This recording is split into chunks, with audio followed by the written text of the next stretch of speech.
you about a story that involves discrimination against me by a small group of drag queens here in the Republic of Armenia.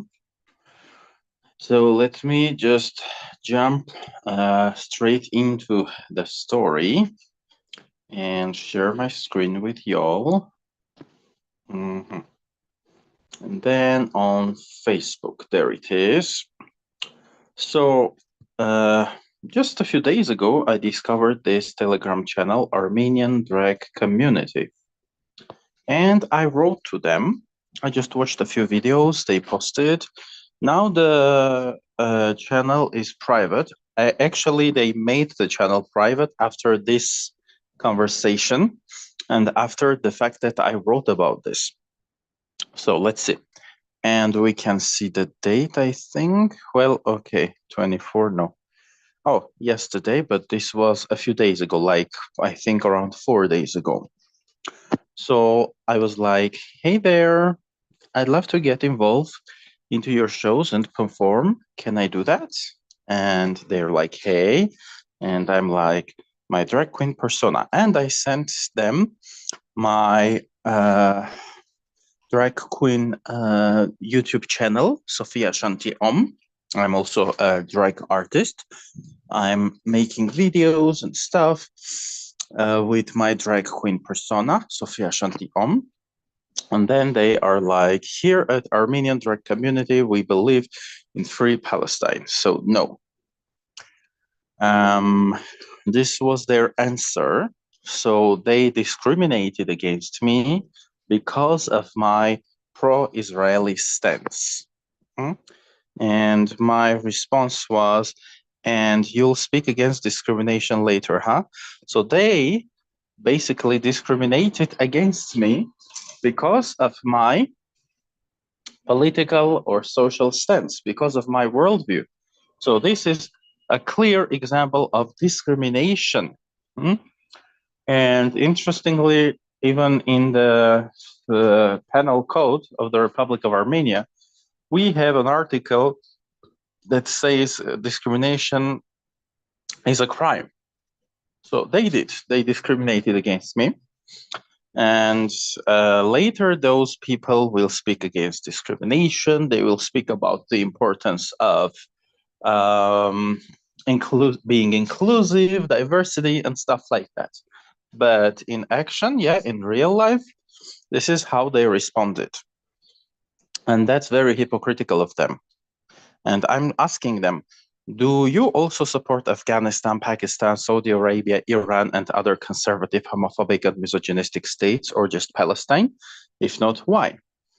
Because Palestine is one of those conservative, deeply religious, homophobic states, and Hamas, the terrorist organization, was elected by the Society of Palestine, they got the majority of the voters, just like Adolf Hitler got support from German citizens, just like Putin gets support from Russians, a lot of them. Similarly, Hamas terrorists are supported by Palestinians. So I find this ugly. I find this destructive. And interestingly, then, when there are some LGBT-related forums, for example, those people are like, guys, we need to be united. We need to support each other. The LGBTIQ community needs to be there for each other, stuff like that. This is their speech. This is what they talk. But when it comes to action, this is what they do. So I find it very ugly. And we can have different political and social and philosophical points of view, but I didn't discriminate against, for instance, I had an Egyptian guy who was pro-Palestine and who saw the flag of Israel on my Facebook, and he was like, remove it, that's effing flag. And I said, no, I won't remove it. But I didn't discriminate against him. We were meeting, we were having some fun together, and I never discriminated against him for being pro-Palestine. Yeah? My grandma was Jewish, actually. She ran away. She lived in Ukraine, and she had to flee Ukraine when Hitler invaded Ukraine. So I'm, of course, very peaceful. I'm not a nationalist, so I don't want to say I'm proud of my Jewish ancestry, because, pride is something you should earn with your own actions. I don't want to take pride in my nationality, in the fact that I'm left-handed. I don't want to take pride from things which are just facts. Yeah, I did nothing to earn those things. Yeah, I was born left-hander. I have Jewish ancestry, etc., etc. But what I'm proud of is the state of Israel. Mostly, I'm very proud of the state of Israel. Throughout the 70 plus years of its existence, the state of Israel was a pioneer in science, in technology, in human rights. 21% of the population of Israel are Arabs, and including Palestinians, some Palestinian refugees, which includes LGBT refugees, by the way. 0% of Gaza and West Bank are Jews. And Jews were slaughtered in West Bank way before the creation of the state of Israel. Okay, I'll come back to that. But before that, let me show you some cute things I have from Israel. So here, see, World LGBTQ Youth Leaders Summit.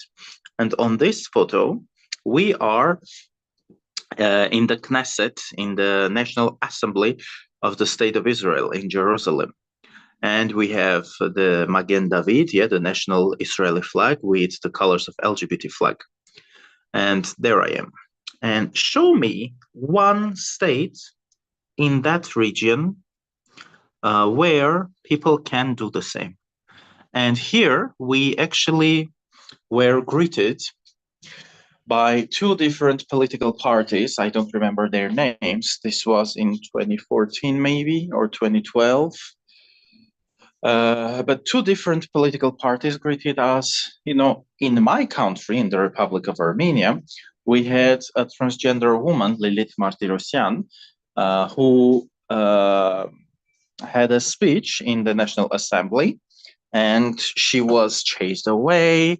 Then a conservative, stupid woman went there with some religious signs, and she smoked some stuff there. And she was like, I'm chasing away the evil spirits from this hall.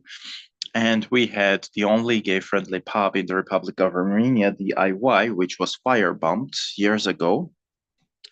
And the Republicans who led the country back then, I think again it was 2012, they supported the criminals, Artsvik Minasyan, Dashnak, and a conservative nationalist. He even he bailed out, he paid for the criminals so that they would be released from prison. So this is where I live. And in Georgia, in Azerbaijan, yes, the countries of the region, Turkey, also around Israel, of course, Palestine, queer organizations, Palestinian queer organizations started their work in Israel because they were safe in Israel. Even though they complain and stuff, they're like, well, we should get more support from the Israeli organizations and stuff. But the fact is that some lesbian and queer and LGBTIQ organizations work in Israel because they're much safer in Israel. So, of course, I support Israel, where you have openly LGBT plus ministers, members of parliament, judges, There's a lesbian judge, for instance, and you have Arab judges, and in Palestine you don't. So I can't support Iran, Saudi Arabia, Afghanistan, Pakistan. Why would I, a queer person, an atheist, why on earth would I support yet another conservative, deeply homophobic, misogynistic state and society, which is Palestine? Suppose Israel is vanished. And by the way, when those people write free Palestine, they usually mean that Israel should be destroyed totally. So there should be no Israel. That's what they mean when they say free Palestine. Hmm? So suppose you succeed and you have a huge state of Palestine. So you have another Iran, another Afghanistan, Pakistan, Saudi Arabia, where gays are killed, and I'll show you some facts. What then? Will you be happy? Like, if you're a queer person, if you're a feminist, if you're a lefty, and you support the birth of yet another conservative, homophobic, misogynistic, deeply religious state, will that make you happy?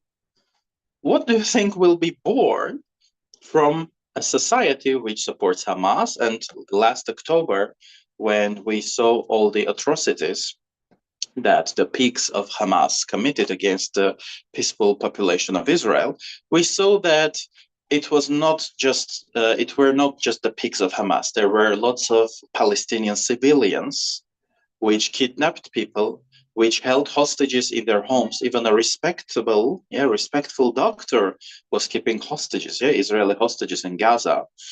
There are videos on which women, Palestinian women, shout Allah Akbar and kill migrants, Asian migrants who lived and worked in Israel.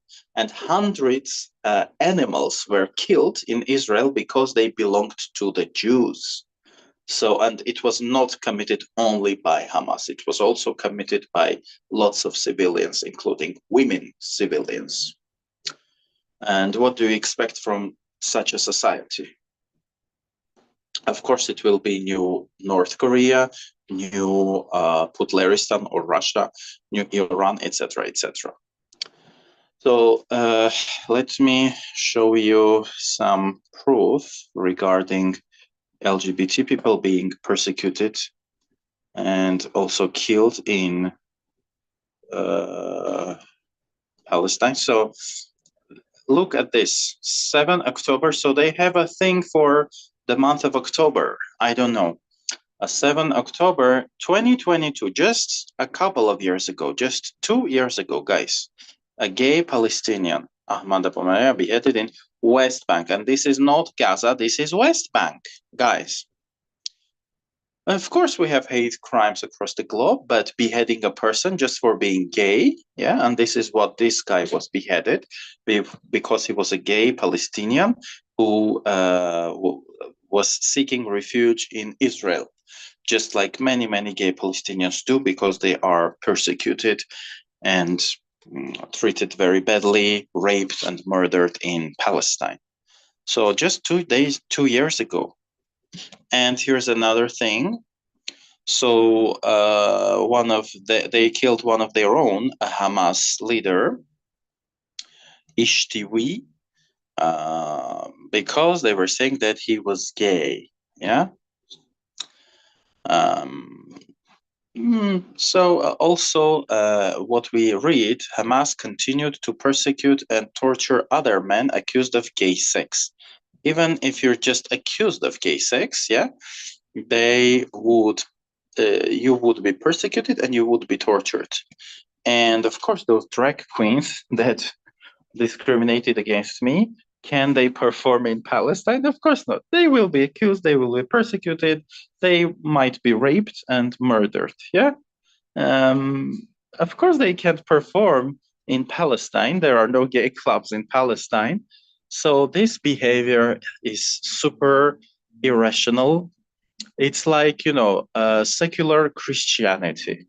Like, those people are altruists, they are masochists, they like to suffer just like Christians do. They just removed Christ and religious stuff, but they kept that deeply irrational sense of self-immolation, that I'm nothing, I don't deserve to be loved, I deserve to be killed.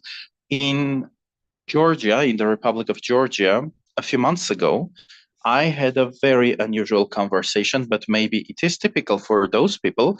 There was this feminist girl, a woman, and we spoke of Israel and Palestine. She was pro-Palestine, and I told her, you would be arrested just for having tattoos, just for walking without your headscarf in Palestine. If you're a woman, you need the permission of one of your male relatives to go out, you know. And she was like, so what? Let me be tortured. Let me be imprisoned. I'm fine with that. And then this same group of people, or this same lady, would speak against, torture. They would speak against, they speak against discrimination, etc. They celebrate pride parades and marriage equality and stuff like that. But when it comes to Israel, everything is just upside down. I explain this only with the fact of anti-Semitism. Religion has affected people in very weird ways. And one of those ways is this sense of suffering, like I am nothing, the community is very important. These Marxist communist ideas, they kind of secularized some religious concepts, because the idea of, community matters more than the individual. It is a deeply religious concept. Christianity, in Christianity, in the New Testament, there's a line saying, in Jesus Christ, man, woman, Jew, Greek, nothing matters. As long as you are part of the community, you're all equal. And this, the mankind is after this total equalization, they call it. Christianity couldn't deliver that. And then Marx came up, and he kind of secularized those ideas, like we'll achieve, world brotherhood, the proletariat, the working class will be the same no matter no matter what religion you have, what gender you have, etc. We're all equal. So this, this same old promise was wrapped in a new cover. And Marxism and the left is trying to sell those ideas to the masses, the idea of total equality, brotherhood, blah, blah, blah. And these people are ready to suffer and bring suffering onto the world just to achieve that same old promise. Like, okay, let me suffer, but we're all equal. And my, what's the word?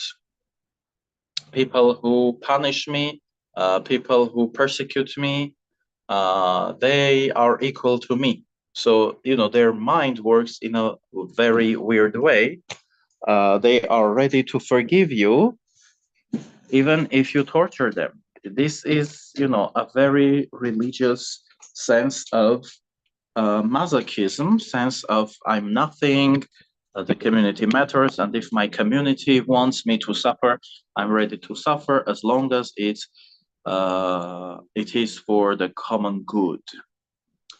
I think that's why those people are so irrational, and they are ready to suffer. They are ready to bring suffering onto others, just like, early Christians did. Yeah. They were okay with being fed to the lions. They were okay with being persecuted. Jesus Christ was okay with being crucified.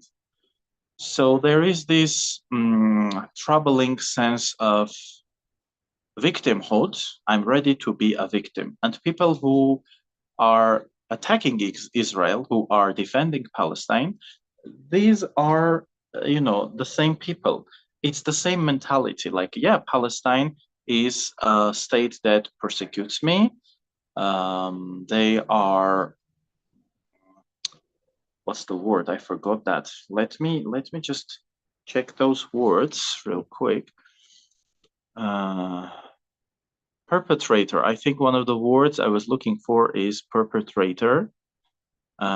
Even if they are my perpetrators and they do violence against me, yeah, abuser, perpetrator, and let me check. In French we have a nice word, bourreau. Bourreau, what's, oh, butcher, that's the word, butcher. Someone who hangs you, who kills you, yeah?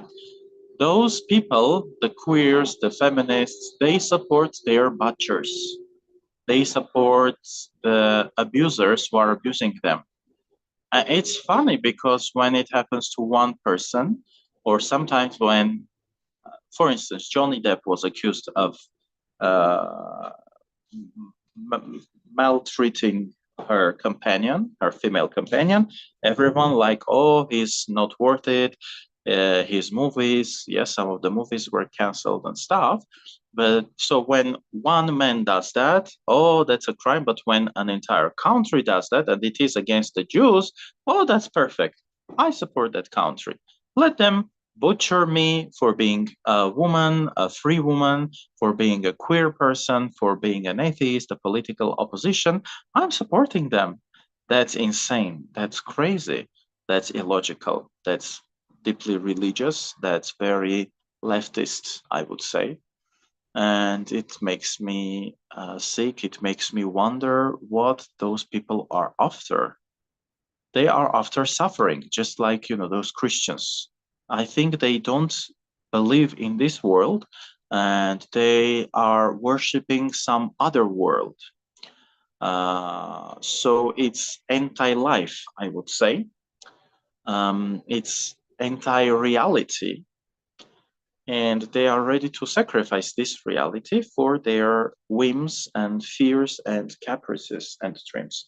Of course, all of this makes me think of Ayn Rand, and she has very beautiful concepts. For instance, the concept of, um, she calls it the sanction of the victim. Sanction in this case means when you allow someone to do something, you are giving them a sanction. Yes, I sanction you to, I don't know, buy something for me, yeah, or to sign something instead of me. So I allow you, I give you my permission. That's sanctioning, yeah, in this context. So the sanction of the victim means when the victim allows his abuser or perpetrator to abuse him. So those people give their sanction to Palestine, to the society and the state of Palestine. I swear, this girl literally told me, so what if I'm arrested and raped in Palestine? This was her response. And when I showed you, okay, here's another fact. Let me share my screen. When I showed her this, her reaction was, I don't trust the Western media, but I'm sure whenever she needs any bit of information, she uses the same Google and she trusts, Western media, Wikipedia, etc. So look at this, guys. Year 1929. Hebron is a town in West Bank.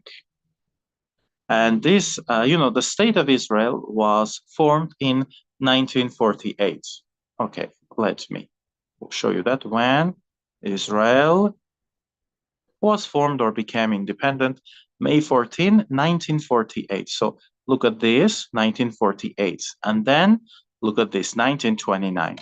Yeah, almost 20 years before even the state of Israel was formed, 67 or 69 Jews were slaughtered in West Bank. And this was not the only case. So although pro-Palestinians are like, well, Israel was torturing poor Palestinians for decades, that's why all this terrorism, but it's not true. And here it is, you know, those kids, those women were persecuted, killed, murdered for being Jewish even before the creation of Israel. And see, we have a bigger article. Okay. So also one interesting fact they don't like to talk about, they like the word colonialism, yeah, the pro-Palestinians. Those Western colonialism, and they fail or they arbitrarily don't mention the fact that it was the Western colonizers who tried to wipe out even the word Israel for almost 2,000 years. Ancient Greeks, ancient Romans, the Ottoman Empire, the British government. Israel, the state of Israel existed a few thousand years ago. Yeah, there were Israeli Jewish kingdoms. And when the Greeks and the Romans understood that those people, they wanted independence badly, and they were rioting all the time, they chased the Jews, they killed the Jews, and they decided to destroy the word Israel. So it was done, by those colonialists. And the other side, the pro-Palestinian side, never mentions this. They don't mention the fact that for almost 2,000 and 2,500 years, approximately, it's the Western colonialists who tried to destroy the word Israel. And they used nomination Palestine because it was more comfortable and convenient for them. Yeah. There were those Jewish temples, the other religious temples, which were destroyed by Greeks, by Romans, etc. So they were like, okay, we'll chase away all the Jews from this territory. We'll ban the word Israel so that those lands stay with us. Yeah, and that was also the Western colonialism. Yeah, I think the only thing left for me. Okay, let me show you the other photos. Okay, so here, actually, we are in front of the historical building of the City Hall of Tel Aviv. This is the old building. And now they have a new City Hall. And on this photo, if I'm not mistaken, earlier this day, we had members and ex-members of parliament and some ex-ministers who were openly gay and who were here. Maybe they, some of them are also on this photo. But earlier, when we had an official meeting, those people were here. And we went on the rooftop of this building. So this is what Israel is about. Yeah, diversity, tolerance, acceptance. There's an Arab judge. Let me show you that. Arab judge in Israel. Habub was appointed in 2022. Yeah, at the Supreme Court of Israel. Imagine, not just any court, but the Supreme Court. Yeah. First Muslim member to be permanently appointed. And there was another one, who was briefly a justice in 1999. And this other justice, he judge sentenced to the president. Yes, he sentenced the president of Israel. Kara was the judge who convicted Israeli president Moshe Getzav of rape. So imagine this. An Arab judge sent to jail a former president of Israel. Do we have any Jewish officials in Gaza, in the West Bank? Of course we don't. Do we have any Azerbaijani official in the Republic of Armenia? Of course we don't. In Israel, they have Arab judges. They have Arab members of parliament. So this is what Israel is about. Yeah, of course, we also have conservative Jewish settlers and conservative Israeli individuals, nationalists. All forms of nationalism are abhorrent. All forms of conservative religious nationalism. I despise all of that. It's ugly. An Armenian nationalist, a Jewish nationalist, an Arab nationalist, a Russian nationalist, an Arab Palestinian nationalist, doesn't matter. All the nationalists are the same. They're ugly, they're violent, aggressive, etc.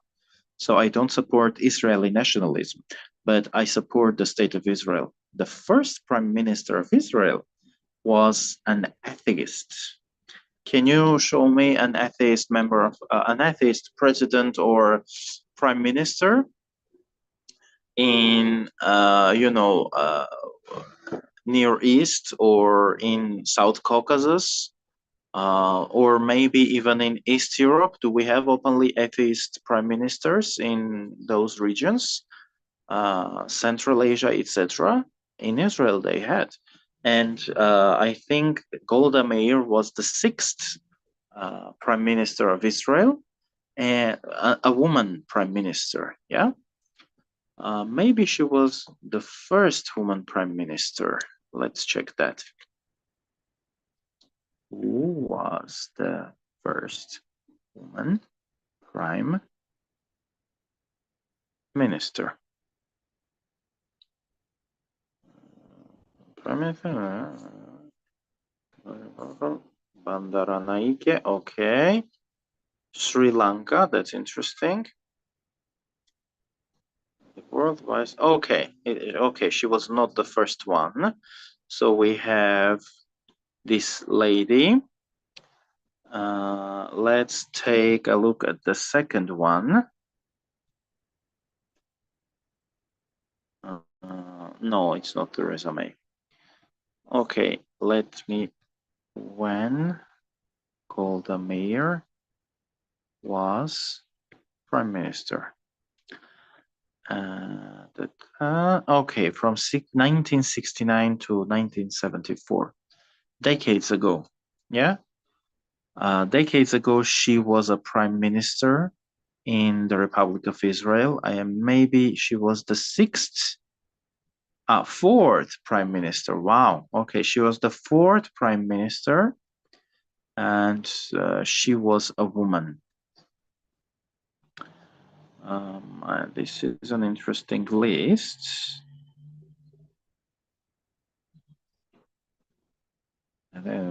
Chef executives. Ceylon, India, Israel. Okay, top three. Yes, and then Argentina. So we have Sri Lanka, we have Indira Gandhi in India, and we have Golda Meir in Israel.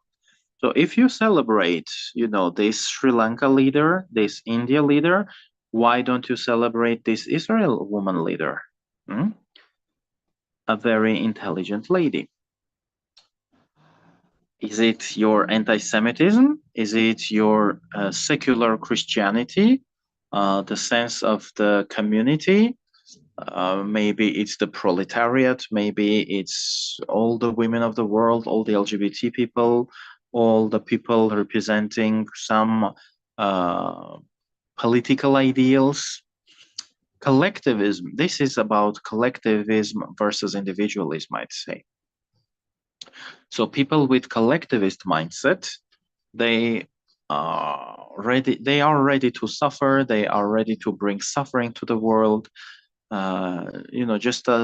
Just like this lady, her name was Allah, an Armenian Georgian in Tbilisi. She was like, so what if I'm arrested and raped in Palestine? I'm fine with that. It strikes me. I'm shocked how.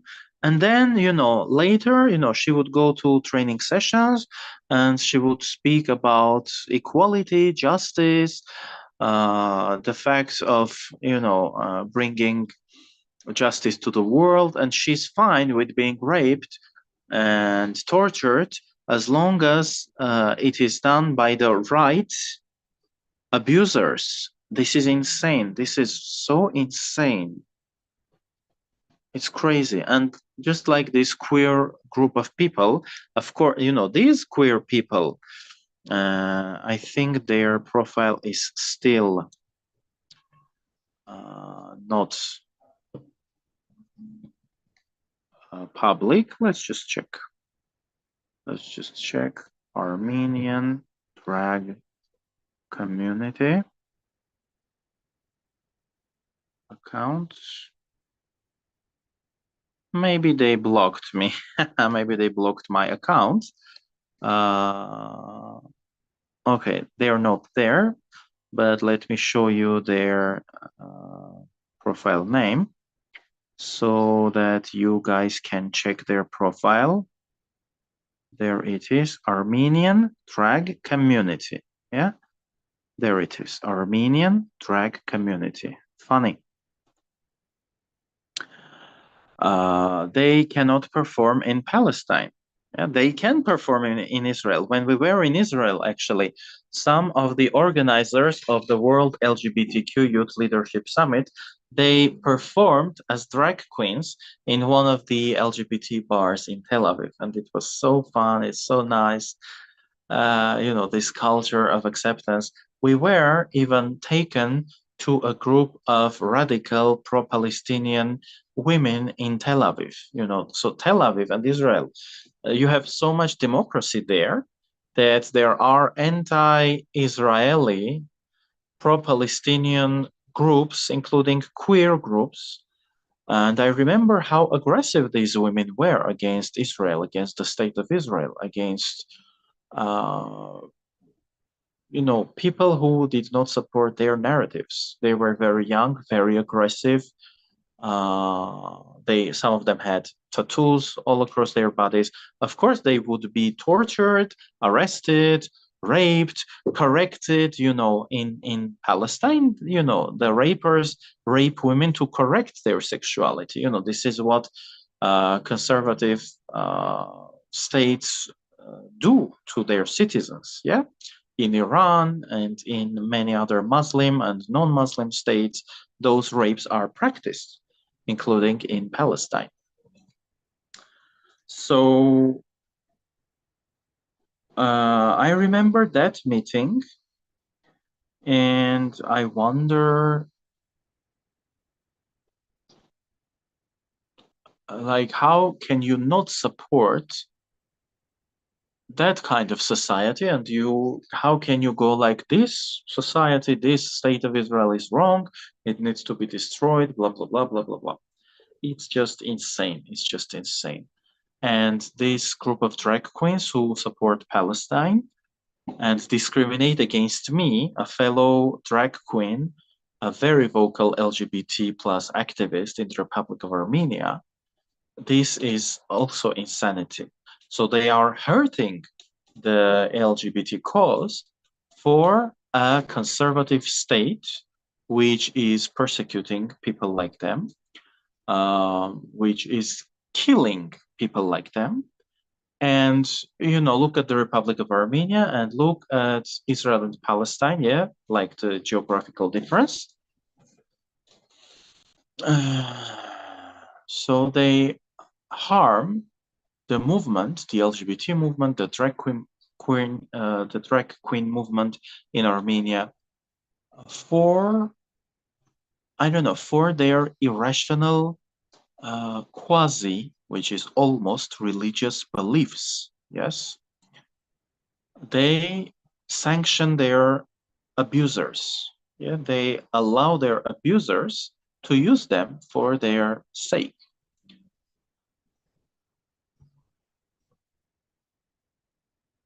It's stupid. It's disastrous. The crazy folk we see in the universities across the United States who support terrorism, who support a conservative, misogynistic state.